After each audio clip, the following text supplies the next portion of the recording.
Alhamdulillah, wassalatu wassalamu ala rasulillah. Ka treguar Enes ibn Malik radhiyallahu anhu, asaba an-nasa sanatun. Qala فبين النبي صلى الله عليه وسلم يخطب يوم الجمعة إذ قام أعرابي فقال يا رسول الله هلك المال وجاع العيال فادعوا الله لنا.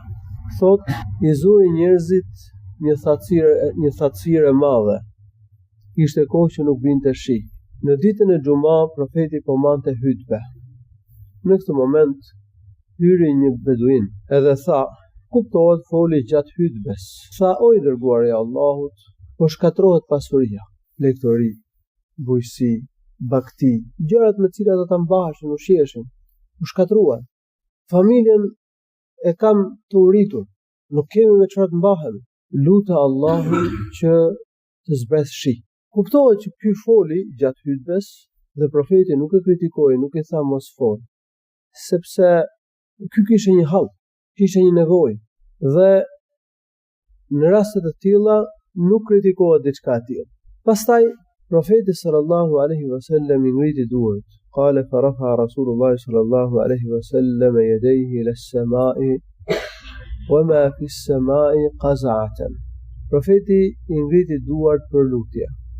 Në qiell nuk kishte asnjë copë reje. Filloi profeti të bënte lutje Allahut subhanahu wa taala për të rënë shi, Allahumma aghithna, Allahumma aghithna, Allahumma aghithna, o Allah lësho shi, o Allah lësho shi, o Allah lësho shi. Qala fatharat sahabatun. Thare sahabun e mthal el gjibal. Thot, në këtë moment një copë reje mas kodre erdhi u zhvendos në mes qiellit dhe pastaj shpërthyen rejt si malet edhe filloi të binte shi. Shi po shi me dendësi. Qala فرأيت المطر يتحادر من ناحية رسول الله صلى الله عليه وسلم. Shiu fillon domethënë rai shumë shi sa që pa shiun kur fillonte nga mjekra e profetit sallallahu alaihi wasallam, profeti ishte në hutbë. Qala famutirna al-yawm wal-ghad wa ba'da al-ghad ila al-jum'ah al-ukhra.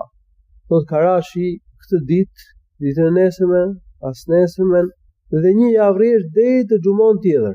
Shi pa ndërprerje. Gjithashtu ka treguar se me vështirësi kemi shkuar në shtëpiat tona. Në shkak se pati shumë shi. Në xhumatin ukhra qama al-a'rabi nafsu aw ghayru. Në xhumon tjetër çohet i njëjti arabi, i njëjti beduin ose një beduin tjetër. Edhe thot ja Rasulullah, tahaddama al-bina'u wa ghariqa al-malu fad'u Allah lana.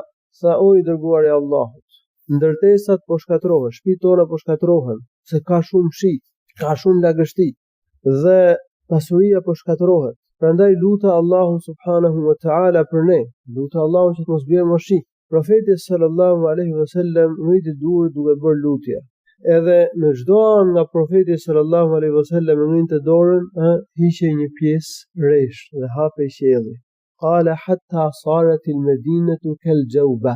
Dhe u bë Medinia domosht një hapësirë, rreth Medinës kishte re dhe binte shi, kurse në Medinë nuk binte shi.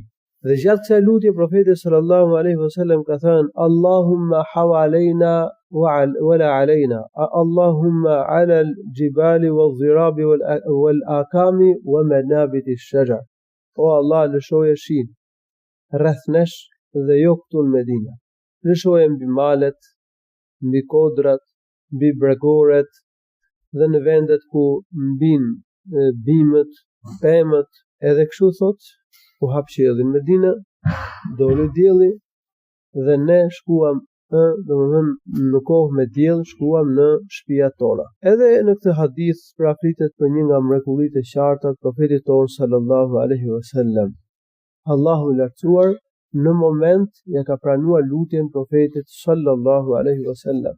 Pranimi i lutjeve është një nga shenjat e ekzistencës së Allahut. Në këtë rast pranimi i lutjes është edhe një mrekulli e profetit ton sallallahu alaihi wasallam. Kishte thatësirë të madhe, kishte kohë që nuk binte shi, njerëzit kërkonin me padurim që të binte shi. Profeti i ngriti duart, nuk kishte asnjë copë reje në qiell. Në moment u bën qielli me re, ra shi Edhe ka rënë shi për një javë. Bëri lutje profeti, rashi. Bëri lutje profeti sallallahu alaihi wasallam, nuk ra moshi në Medinë. Allahu shpëton të mira.